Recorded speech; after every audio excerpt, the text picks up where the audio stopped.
హరే కృష్ణ అందరికీ. ఈరోజు ఇస్కాన్ మంగళూరు తెలుగు విభాగం నుండి ఏర్పాటు చేయబడినటువంటి ప్రత్యేక ఆధ్యాత్మిక క్లాస్కి వచ్చినటువంటి భక్తులందరికీ కూడా ఇస్కాన్ శ్రీ శ్రీ రాధా గోవింద ఆలయం తరపున స్వాగతం, సుస్వాగతం. హరే కృష్ణ. సో ఈ క్లాస్లో ఈరోజు మనము చాలా చాలా ముఖ్యమైనటువంటి అంశాన్ని చూడబోతూ ఉన్నాము. హరే కృష్ణ. సో ఇది కొన్ని సిరీస్గా చూద్దాము. సరే, ఇవాళ హరే కృష్ణ. ముందుగా ప్రార్థన. ఓం అజ్ఞానతిమిరాంధస్య జ్ఞానాంజనశలాకయా చక్షుర్మిలితం యేన తస్మై శ్రీ గురవే నమః. శ్రీచైతన్య మనోభీష్టం స్థాపితం యేన భూతలే స్వయం రూపః కదా మహ్యం దదాతి స్వపదాంతికం.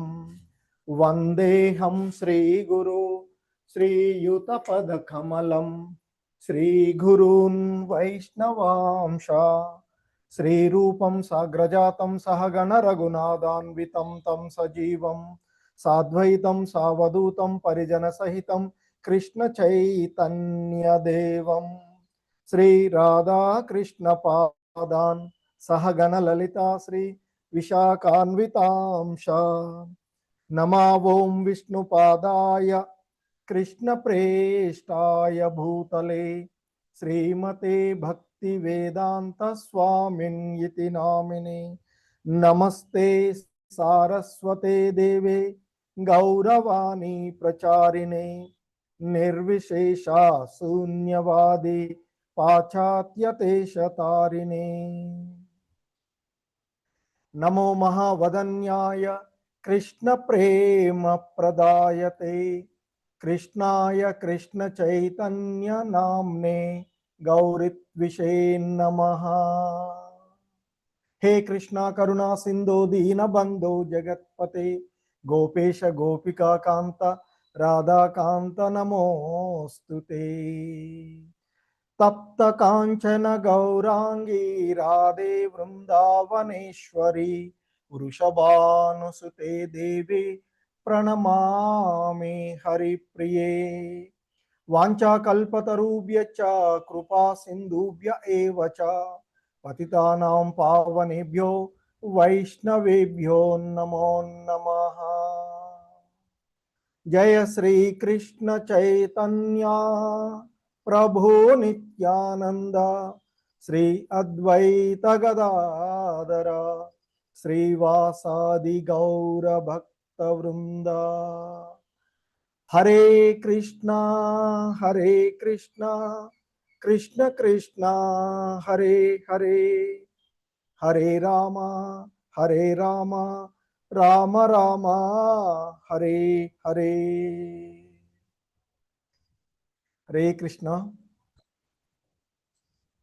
సో మనము ఈరోజు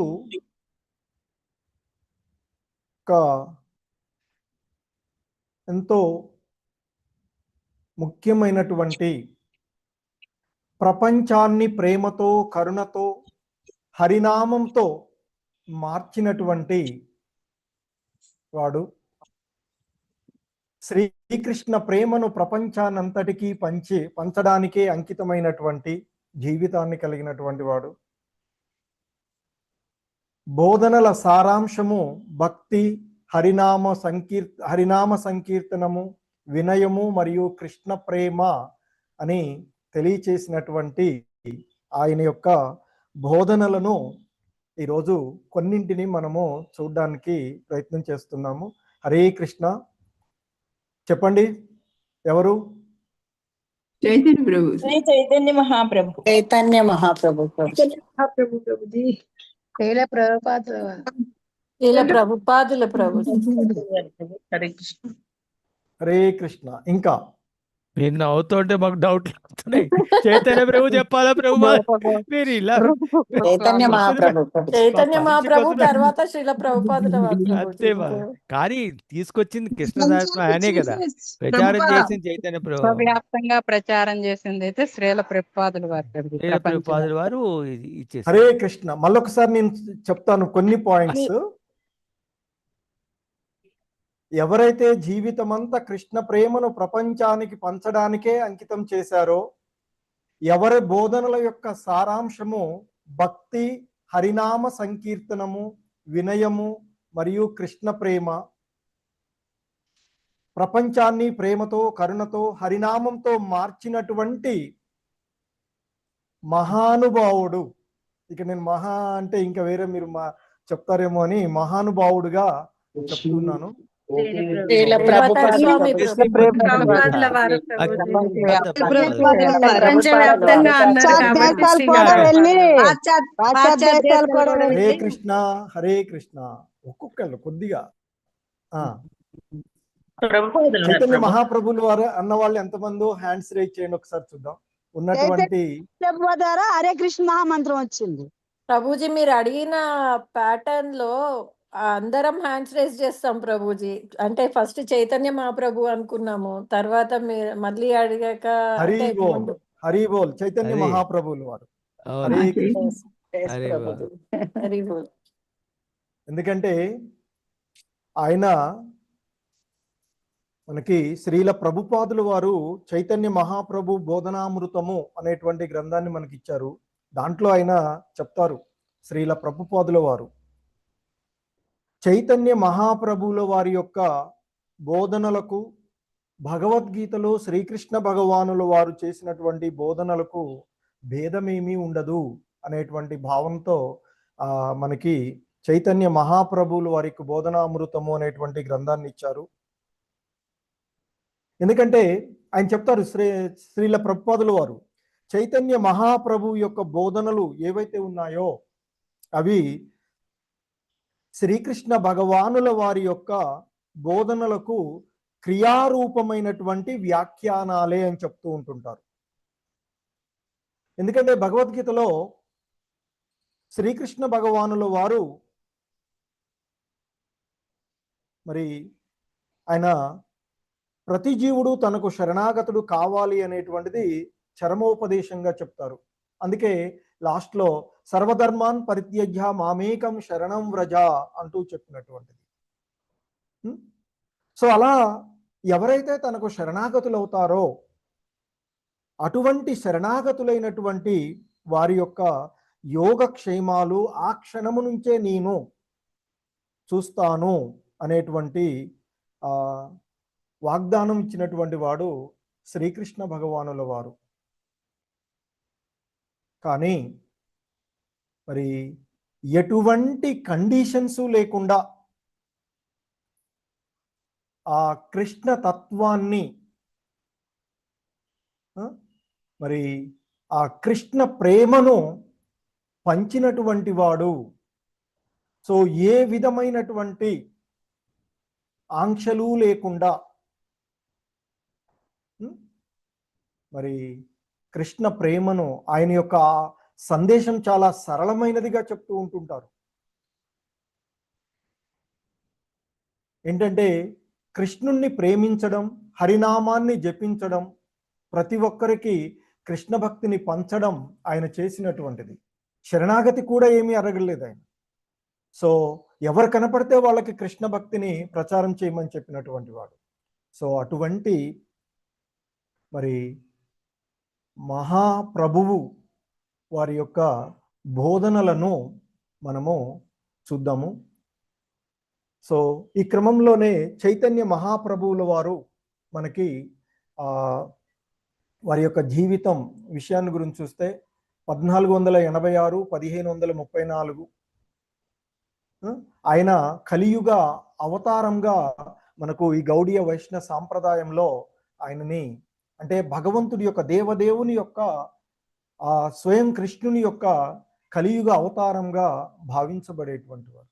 అటువంటి ఆయన జీవితం అంతా కూడా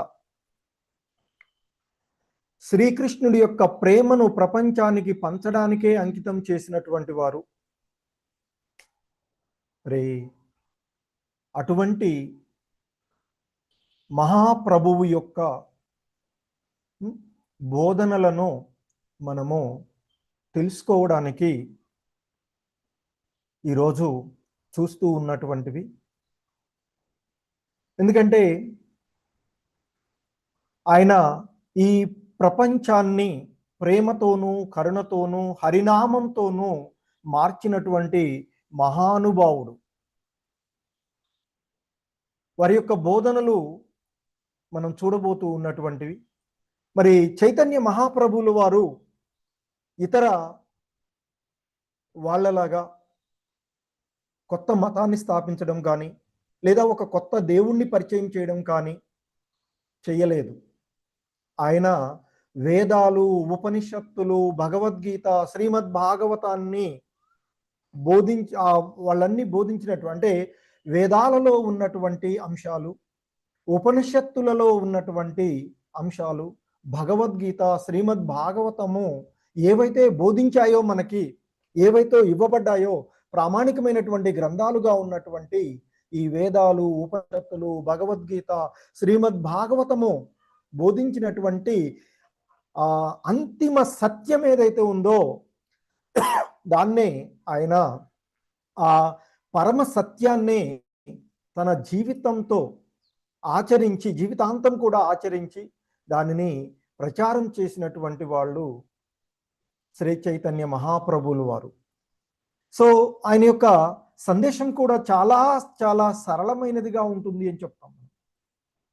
ఏంటి ఆయన చెప్పిందంటే, కృష్ణుని ప్రేమించండి, హరినామాన్ని జపించండి, అదే సమయంలో ప్రతి ఒక్కరికి కృష్ణ భక్తిని పంచండి అని ఆయన తెలియచేసినటువంటి అంశం. సో ఆయన యొక్క బోధనలలో మనము చూసేటువంటి, అంటే చైతన్య మహాప్రభువుల వారి యొక్క బోధనలు చూస్తే మనం ముఖ్యంగా కొన్ని భాగాలుగా చూసుకున్నట్లయితే, మొదటగా ఆ చైతన్య మహాప్రభువుల వారి యొక్క అవతార రహస్యము, అలాగే మహాప్రభువు వారి యొక్క సిద్ధాంతము, మహాప్రభువుల వారి యొక్క సాధన, మనకి ఆయన ఇచ్చినటువంటి శిక్షాష్టకం, పంచాంగ భక్తి, సాధు సంగము అనేటువంటివి, అలాగే మహాప్రభువుల వారి యొక్క మిషన్, అలాగే ఇక ఫైనల్గా మహాప్రభువుల వారి యొక్క బోధనా సారాంశాలు అనేటువంటివి మనము చూడవచ్చు ఆయన యొక్క బోధనలలో.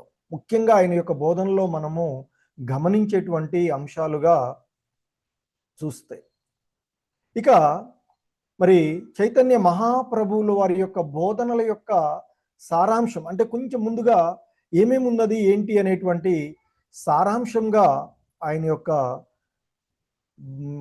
బోధనలను చూస్తే, హరినామ సంకీర్తనమే కలియుగ ధర్మము అని, శ్రీకృష్ణుడు స్వయం భగవానుడు అని, జీవుడు శ్రీకృష్ణుడి యొక్క నిత్యదాసుడు, అచింత్య భేదాభేద తత్వాన్ని అర్థం చేసుకోవాలని, శుద్ధ భక్తిని ఆచరించాలి అని, వినయంతో హరినామాన్ని జపించాలి అని, సాధు సంగము, భాగవత శ్రవణము,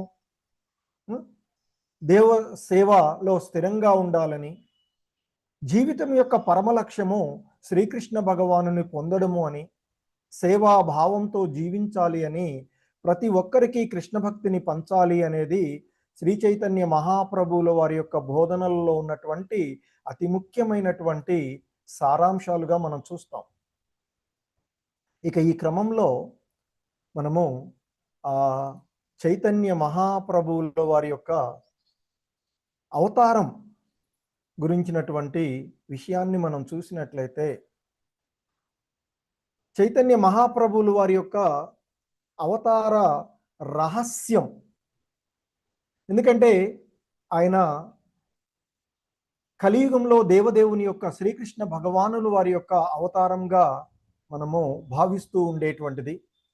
అలాగే అంటే ఇందులో మనం ఆ అవతార రహస్యంలో ఒకటి కలియుగ అవతారంగాను, ఆ అవతారం యొక్క అంతరంగ బాహ్య కారణాలు, మరి ఆయన పంచినటువంటి పంచతత్వము, కృష్ణవర్ణ ద్విషాకృష్ణ శ్లోకము, గౌడీయ ఆచార్యుల యొక్క వ్యాఖ్యానాలు అనేటువంటి అంశాలను మనము ఈ అధ్యాయంలో చూస్తే,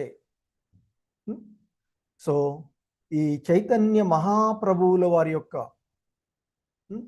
బోధనల్లో ఈ ప్రపంచంలో మనం చూస్తే ఎందరో ఆచార్యులు వచ్చారు, ఎందరో మహానీయులు మానవాళికి మార్గదర్శనం చేశారు.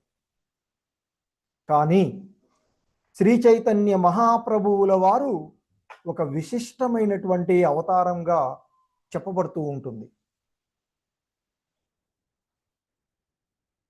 మరి ఈ ప్రపంచంలో ఎందరో ఆచార్యులు వచ్చి ఎన్నో విషయాలను, ఎంతో మంది మహానుభావులు వచ్చి మానవాళికి ఎన్నో రకాలైనటువంటి మార్గదర్శకాలు చేసినప్పటికీ స్వయంగా శ్రీకృష్ణ భగవానుల వారే ద్వాపర యుగంలో వచ్చి నాకు శరణాగతులు కండి, నేను మిమ్మల్ని రక్షిస్తాను ఆ క్షణము నుంచి అని అభయం ఇచ్చినా కూడా ఎవరు కూడా భక్తి భావనలో ఆ విధంగా పురోభివృద్ధి చెందకుండానే, అంటే తక్కువగా ఉన్నటువంటి పరిస్థితి. కానీ ఇతర ఆచార్యులు మహానుభావుల వరే కాకుండా శ్రీ చైతన్య మహాప్రభువు వారు యొక్క అవతారానికి ఒక విశిష్టమైనటువంటి అవతారంగా చెప్తారు. ఎందుకంటే ఆయన కేవలము ధర్మాన్ని బోధించడానికి మాత్రమే రాలేదు. బుద్ధ అవతారం కానీ ఇంకా ఏదైనా అవతారాలు చూస్తే కొన్ని ధర్మాలను బోధించడానికి వచ్చినటువంటి అవతారాలుగా చూస్తూ ఉంటుంటాం. కానీ ఇక్కడ మరి చైతన్య మహాప్రభువుల వారు కేవలము ధర్మాన్ని బోధించడానికి మాత్రమే కాకుండా ఆయన అవతరించడానికి గల ముఖ్య కారణము కృష్ణ ప్రేమను పంచడానికి అని చెప్తూ ఉంటారు. అందుకే రూప గోస్వాముల వారు ఆయనని కీర్తిస్తుంటారు. నమో మహావదన్యాయ కృష్ణ ప్రేమ ప్రదాయతే కృష్ణాయ కృష్ణ చైతన్య నామ్నే గౌరిత్విషే నమః అంటూ రూప గోస్వాముల వారు ఆ శ్రీ చైతన్య మహాప్రభువుల వారి యొక్క అవతార విశిష్టతను తెలియచేసినటువంటి శ్లోకం మనం అది. మరి ఎందుకు ఆ చైతన్య మహాప్రభువుల వారు అవతరించారు అనంటే, ఇక్కడ ఆచార్యులు మనకి రెండు రకాలుగా చెప్తారు. ఒకటి అంతరంగ కారణాలు, బాహ్య కారణాలుగా చెప్తూ ఉంటుంటారు.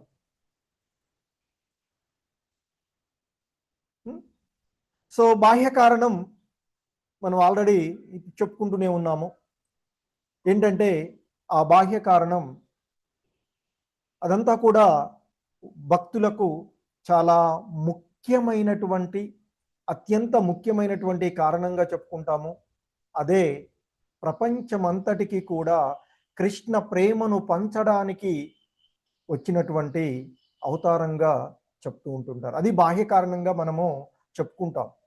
బట్ ఆంతరంగిక కారణము వేరుగా ఉంది అనేటువంటిది మనకి చైతన్య చరితామృతము ఆదిలీలలో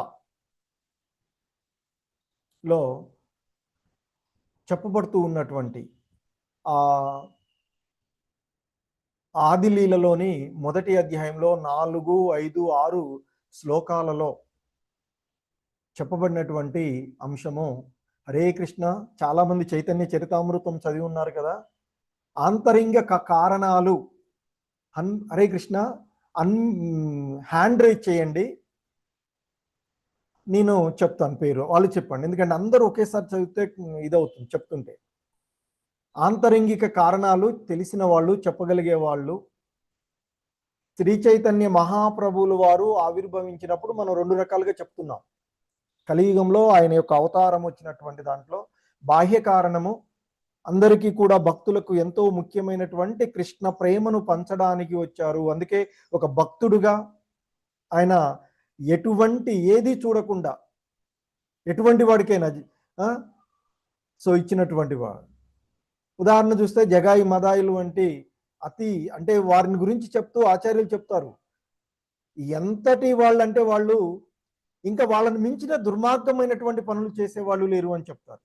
అలాంటి వాళ్ళకు కూడా కృష్ణ ప్రేమను పంచినటువంటి వాడు చైతన్య మహాప్రభుల వారు. అది బాహ్య కారణంగా మనం చెప్పుకుంటాం. ఆంతరంగిక కారణం 3 రకాలుగా మనకి చైతన్య చరితామృతంలో చెప్పబడ్డవి. హరే కృష్ణ ప్రభుజీస్ మాతాజీస్. వినిపిస్తుంది కదా రామకృష్ణ ప్రభు? వినిపిస్తుంది ప్రభుజీ. ఎవరు హ్యాండ్ రైజ్ చేయకపోతే డౌట్ వచ్చింది. ప్రభుజీ నేను చెప్పచ్చా ఒక కారణము? మాతాజీ మీరు హ్యాండ్ రైజ్ చేయండి, నేను అడుగుతాను అని చెప్పాను. హరే కృష్ణ ప్లీజ్.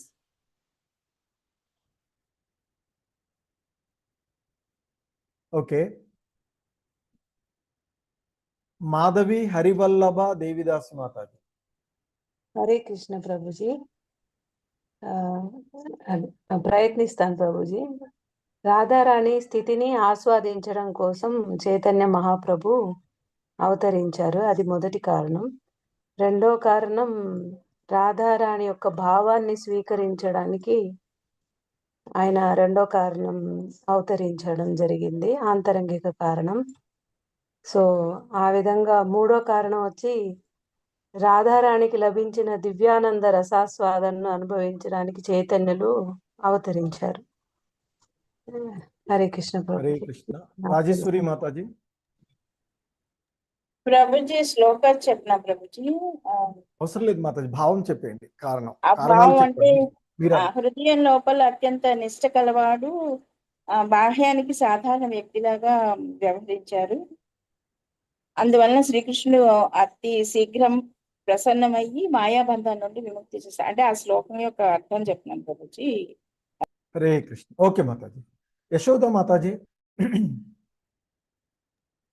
హరే కృష్ణ ప్రభుజీ.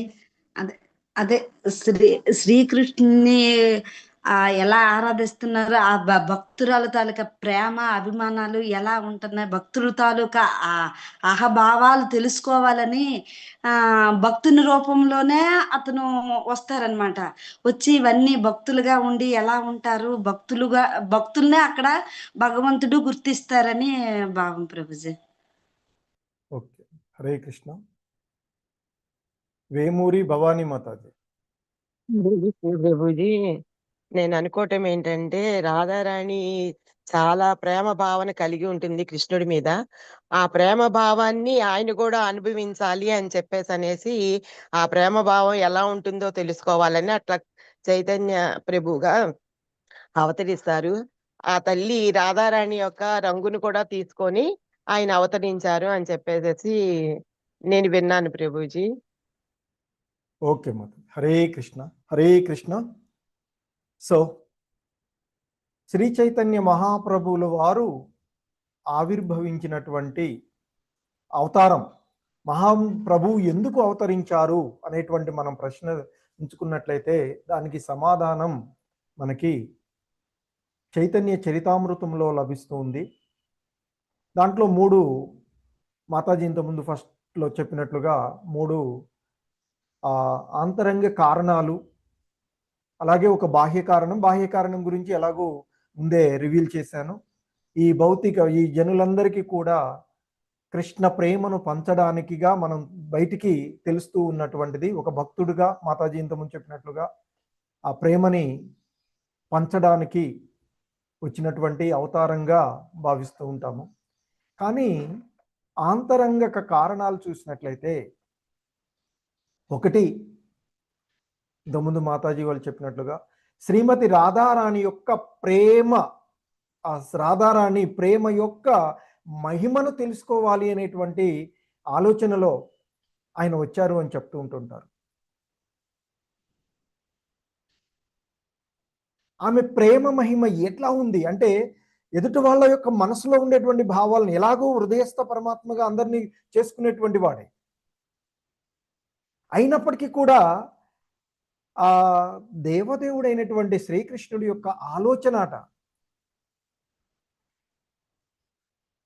రాధారాణి నన్ను ప్రేమిస్తూ ఉన్నప్పుడు ఆమె హృదయంలో కలిగే ప్రేమ ఎలా ఉంటుంది, ఎంత గొప్పగా ఉంటుంది, దానిని నేను అనుభూతి పొందాలి. అందుకే ఆయన నిరంతరం కూడా కృష్ణ ప్రేమలోనే నిమగ్నమై ఉన్నటువంటి వాడుగా చెప్తుంటారు చైతన్య మహాప్రభుల వారు. సో మొదటి కారణము శ్రీమతి రాధారాణి యొక్క ప్రేమ అంటే ఆ రాణి ప్రేమ యొక్క మహిమను తెలుసుకోవడానికి ఆ కృష్ణ భగవానుల వారిలో కలిగిన ఆలోచనల కారణంగానే ఆంతరింగిక కారణాల్లో ఒకటిగా రాధారాణి ఆయనను ఎంతగానో, ఎందుకంటే చెప్తాం రాధను మించి ఇంకెవరూ కూడా భగవంతునికి సేవలు చేయడం కానీ ప్రేమించడం కానీ చేయలేరు అంటారు. అటువంటి ఆ ప్రేమ అంటే ఆమె హృదయంలో కలిగినటువంటి ప్రేమ ఎలా ఉంటుంది, ఎంత మాధుర్యాన్ని కలిగి ఉంటుంది, ఎంత గొప్పగా ఉంటుంది, దానిని ఆస్వాదించాలి. ఇక రెండవది చెప్తారు, తన యొక్క సొంత మాధుర్యాన్ని, ఎందుకంటే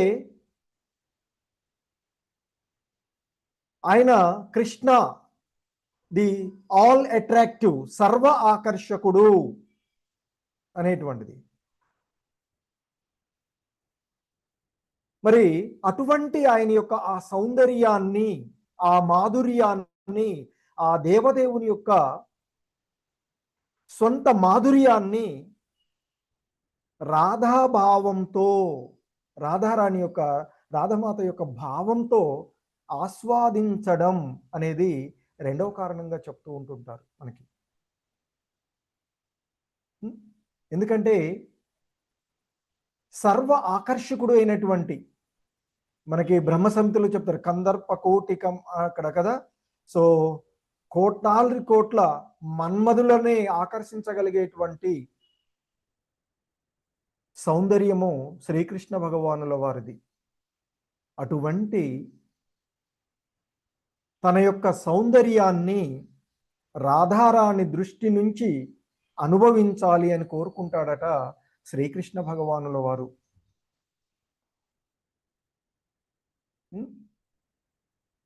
అలాగే మూడవది, ఆ రాధారాణి అనుభవించే ఆనందాన్ని ఆస్వాదించడం. సో ఆ రాధాభావం ద్వారా కలిగేటువంటి ఆనందాన్ని స్వయంగా అనుభవించాలి అనేటువంటి కోరికతోనే, అందుకే గౌరద్విషే నమః అంటూ చెప్తూ ఉంటాం కదా. ఆ గౌరవర్ణంతో, రాధారాణి యొక్క వర్ణంతో శ్రీ చైతన్య మహాప్రభువుల వారు ఆవిర్భవించినటువంటి విషయం. సో మనకి ఇది శ్రీల కృష్ణదాస కవిరాజ గోస్వాముల వారు చెప్పినటువంటి మరి ఆ అంశాలను మనం ఇక్కడ తీసుకున్నటువంటివి. ఆయన ఇంకా రాస్తారు దాంట్లో, అనర్పిత చరించిరత చిరాత్ కరుణయ వర్ణవతీర్ణ కలౌ అంటూ ఉన్నటువంటి శ్లోకంలో. అంటే ఆయన ఇంకా ఆ దేవదేవుడైనటువంటి శ్రీకృష్ణ భగవానుల వారు సత్యయుగంలో కానీ త్రేతాయుగంలో కానీ ద్వాపర యుగంలో కానీ ఆయన అవతరించి వివిధ యుగాలలో ఈ వివిధ అవతారాలుగా ఆయన ఆవిర్భవించి, ఆయన తీసుకున్నటువంటి అవతారాలలో ఇంతకు ముందు ఎన్నడూ ఇవ్వని అత్యున్నతమైన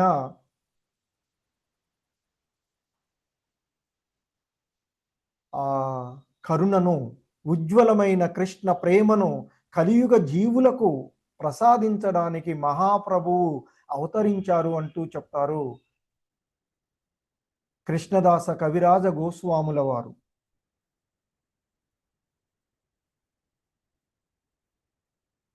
సో ఎందుకంటే భగవద్గీతలో శ్రీకృష్ణ భగవానుల వారు చెప్పినట్లుగా ధర్మ సంస్థాపన కోసం నేను ఆవిర్భవిస్తూను ఉంటారు అని చెప్తుంటారు కదా. మరి అదే సమయంలో దుష్టులను శిక్షించడానికి, భక్తులను, సాధువులను రక్షించుకోవడానికి, ఈ విషయాల్లో చాలాసార్లు చూసాము. మరి వరాహ అవతారంగా వచ్చినప్పుడు హిరణ్యాక్షుడిని సంహరించి భూమాతను రక్షించినటువంటి తన భక్తులను రక్షించుకోవడం ముఖ్యంగా. అదే సమయంలో హిరణ్యాక్షుడిని సంహరించడం, ప్రహ్లాదుడు సందర్భంలో హిరణ్యకశిపుని సంహరించడం, ప్రహ్లాదుడు కొరకు రావడం, అవతారాలు, నరసింహ అవతారము, అంతకుముందు వరాహ అవతారము. అలాగే త్రేతాయుగంలో శ్రీరామచంద్రుడు ఏం చేశారు? హరే కృష్ణ. ఒక పాయింట్గా శ్రీరామచంద్రుడి యొక్క అవతారం యొక్క ఉద్దేశాన్ని ఒక సింపుల్ ఒక పాయింట్లో, ఆల్రెడీ రామాయణం గురించి కొంత చెప్పుకున్నాం, మధ్యలో ఆపేశాను అది నేను యాక్చువల్గా. శశికళ మాతాజీ. హరే కృష్ణ ప్రభుజీ. ఏకపత్ని వ్రతులుగా ఉండి అందరినీ మంచి దారిగా ఉండేటట్లు చూడాలి. అలా చెప్తే ఇక పుత్రుడుగా ఓకే, నేను మళ్ళీ చెప్తా. ఓకే శశికళ మాతాజీ, ఓకే పర్వాలేదు, ఒకటి పాయింట్, కానీ అన్నిటికీ కలిపి ఒకటి. చంద్రావతి మాతాజీ. ధర్మ పరిరక్షణ ప్రభుజీ. యా, సో ధర్మాన్ని స్థాపించాడు ఆయన. ఒక ఆదర్శమైనటువంటి మాతాజీ చెప్పినట్లుగా భర్తగా, ఒక పుత్రుడిగా, ఒక సహోదరుడుగా, సో ఈ విధంగా అంటే ఒక రాజుగా ధర్మాన్ని స్థాపించినటువంటి అవతారంగా చెప్తూ ఉంటాం కదా. సో త్రేతాయుగంలో వచ్చినటువంటి శ్రీరామచంద్రుడు, అలాగే ద్వాపర యుగంలో వచ్చినటువంటి కృష్ణుడు ఏం చేశారు? హరే కృష్ణ. ఇది కొత్త ప్రశ్ననేమో, మనం ఎప్పుడు కృష్ణుడి గురించే మాట్లాడుకుంటూ ఉంటాము. హరే కృష్ణ. ఎప్పుడు కృష్ణుడి గురించే మాట్లాడుకుంటూ ఉంటాము. ద్వాపరంలో యుగంలో వచ్చినటువంటి కృష్ణుడు ఏం చేసిపోయారు? హరే కృష్ణ. దుష్ట శిక్షణ, శిక్ష రక్షణ. సూర్యప్రకాష్ రావు ప్రభు. హరే కృష్ణ. అక్కడ కూడా సాధువులను రక్షించడం, తన భక్తులను ప్రభు వాయిస్ లోగా ఉంది, దూరంగా పెట్టి. సాధువులను రక్షించటానికిను దుష్టులను శిక్షించడానికి మెయిన్ అవతారం అని ఎత్తాడు. ఓకే ప్రభు. హరే కృష్ణ. మాధవి హరివల్లభ దేవిదాసి మాత. లీలా పురుషోత్తముడు అంటారు కదా ప్రభుజీ, కృష్ణ భగవాన్. మ్యూట్ చేసి చెప్పలేదా? డౌట్ వచ్చింది. చెప్పారు ప్రభు. ఓకే ఓకే సరే. హరే కృష్ణ. శశికళ మాతాజీ. రామరాజ్యం అంటారు కదా ప్రభుజీ. ఎవరిని చూసినా కూడా రామరాజ్యం లాగా ఉండదు అంటారు కదా, అంత చక్కగా. మాతాజీ నేను అడిగింది శ్రీకృష్ణుడి గురించి, ద్వాపర యుగం గురించి. చంద్రావతి మాతాజీ. హరే కృష్ణ ప్రభుజీ. ఈయన కూడా ధర్మరక్షణ అయినప్పటికీ కూడా ముఖ్యంగా భక్తులని కాపాడేదానికి వచ్చారు ప్రభుజీ. హరే కృష్ణ. ధర్మ పరిరక్షణ యదా యదా హి ధర్మస్య గ్లానిర్భవతి భారత వస్తుంది ప్రభు. విత్తరణ సాధనం కూడా వస్తుంది. రామకృష్ణ ప్రభు. హరే కృష్ణ ప్రభుజీ. తన భక్తులకి ఆనందాన్ని కలిగించడానికి లీలలను చేశారు ప్రభుజీ. ఓకే. భాగ్యలక్ష్మి మాతాజీ. హరే కృష్ణ. సౌభాగ్యలక్ష్మి మాతాజీ ప్రభుజీ. ఓకే, సౌభాగ్యలక్ష్మి సంహారం కోసం ప్రభుజీ. మాతాజీ. రాక్షస సంహారం కోసం, రాక్షసులను సంహరించడానికి. ఓకే మాతాజీ. హరే కృష్ణ. రాజేశ్వరి మాతాజీ. ప్రభుజీ పరిత్రాణాయ సాధూనాం వినాశాయ చ దుష్కృతం ధర్మ సంస్థాపనార్థాయ సంభవామి యుగే. శ్లోకం అడగలేదు మాతాజీ, నేను అంటే ధర్మాన్ని స్థాపించడానికి ప్రతి యుగంలో నేను అవతరిస్తానని చెప్పారు పూజారి. ఓకే మాతాజీ. భవానీ మాతాజీ. హరే కృష్ణ ప్రభుజీ. సాధువుల్ని రక్షించడానికి, రాక్షసుల్ని సంహరించడానికి, అదే దుష్టుల్ని సంహరించడానికి, ధర్మాన్ని స్థాపించడానికి నేను ప్రతి యుగంలో అవతరిస్తానని చెప్పారు. కానీ నేను అడిగింది ద్వాపర యుగంలో ఎందుకు వచ్చారు అని అడిగాను, ఏం చేశారు అని అడిగాను. హరే కృష్ణ. సరళాదేవి మాతాజీ.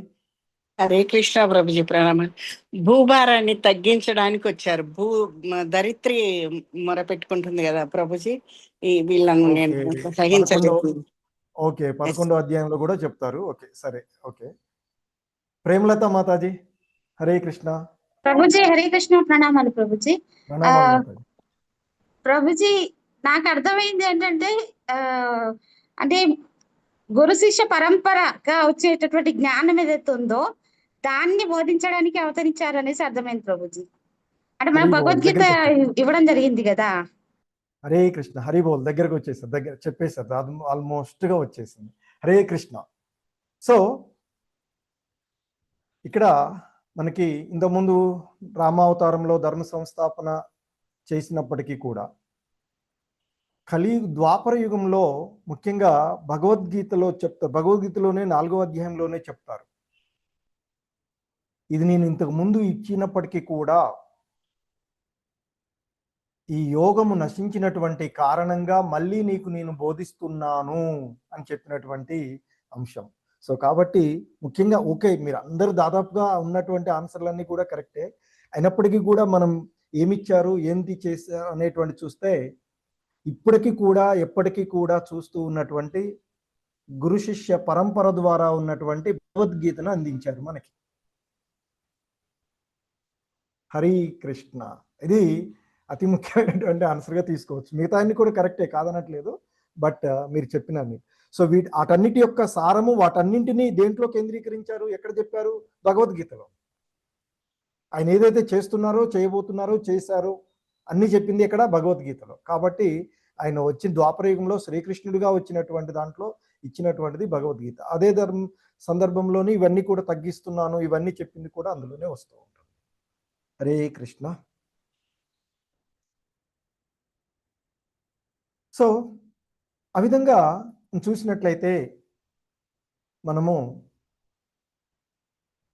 మరి కృష్ణ భగవానుల వారు వివిధ యుగాలలో అవతారాలు తీసుకుంటున్నప్పటికీ కూడా ఆయన ఈ కలియుగంలో చైతన్య మహాప్రభువుల వారుగా మరి ఇంతకుముందు చెప్పుకున్నాము. ఓకే, సరే, ఉన్నాయి, కాదనట్లేదు. మెయిన్గా చూస్తే శ్రీరామచంద్రుడు ధర్మాన్ని స్థాపించి ఒక ధర్మబద్ధమైనటువంటి జీవనం ఎలా ఉండాలి, మానవాళి అనేటువంటి చేసినటువంటిది. ద్వాపరయుగంలో శ్రీకృష్ణుడు వారు గీతను బోధించారు. మరి శ్రీ చైతన్య మహాప్రభువులు వారు కలియుగంలో మనకేమిచ్చారు? హరినామ సంకీర్తన.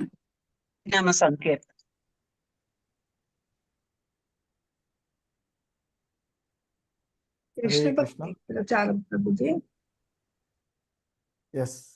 సో అన్ని కూడా ఉన్నప్పటికీ కూడా కృష్ణ ప్రేమను మనకి పంచినటువంటి వాడు చైతన్య మహాప్రభులు వారు చెప్తుంటాం. సో ఎందుకంటే మనము వాస్తవానికి హరినామ సంకీర్తనమే ఈ కలియుగ ధర్మము అని, కలియుగంలో మోక్షానికి కృష్ణ ప్రేమకు హరినామ సంకీర్తనము తప్ప వేరొక మార్గం లేదు. హరేర్నామైవ హరేర్నామైవ హరేర్నామైవ కేవలం కలౌ నాస్త్యైవ నాస్త్యైవ నాస్త్యైవ అన్యరత అంటూ చెప్పినటువంటిది. ఎందుకంటే ఈ కలియుగంలో మోక్షానికి కృష్ణ ప్రేమకు హరినామం సంకీర్తనం తప్ప వేరొక మార్గం లేదు అని వారు మనకి బోధించినటువంటిది. సో అది ఆ చైతన్య మహాప్రభువుల వారి యొక్క అవతార మహిమగా మనం చెప్పుకోవచ్చు. ఎలాగైతే శ్రీకృష్ణ భగవానుల వారు, శ్రీరామచంద్రుడు ఇలా ఇచ్చినటువంటి అంశాలను మనము పరిగణలోకి తీసుకున్నట్లుగా దీన్ని భావించినప్పుడు ఈ విధంగా మనము చెప్పుకోవచ్చు. ఇక మరి ఆయన యొక్క ఏదైతే మనం ఇప్పుడు అవతార రహస్యాన్ని గురించి వాళ్ళు చెప్పుకున్నామో, మరి ఆయన బోధించినటువంటి సిద్ధాంతం, ఎందుకంటే రెండవ అంశంగా ఆయన మనం చూసినట్లయితే మహాప్రభు యొక్క సిద్ధాంతం, అందులో జీవేర స్వరూప, అచింత్య, శుద్ధ భక్తి, నామతత్వము, నామాప్రాదాలు, గౌడీయ దర్శనం, ఆ సిద్ధాంతాలను ఆయన ఇచ్చారు. మరొక క్లాస్లో సిద్ధాంతాలను, శ్రీ చైతన్య మహాప్రభువులు వారు ఇచ్చినటువంటి సిద్ధాంతాలను చూద్దాం. ఏమి చెప్పారు, ఏం మనకి అందించారు. ఇవాళ మనం చూసినటువంటిది ఆయన యొక్క అవతార రహస్యం ప్రధానంగా నేను దృష్టి పెట్టి, అంటే ఆచార్యులు ఇచ్చినటువంటి అంశాలను తీసుకున్నటువంటిది. సో నెక్స్ట్ క్లాస్లో మళ్ళీ వీలైనప్పుడు వచ్చినప్పుడు ఆయన యొక్క సిద్ధాంతాలు ఏమి ప్రచారం, ఏం చేశారు అనేటువంటి అంశాలను చూద్దాం.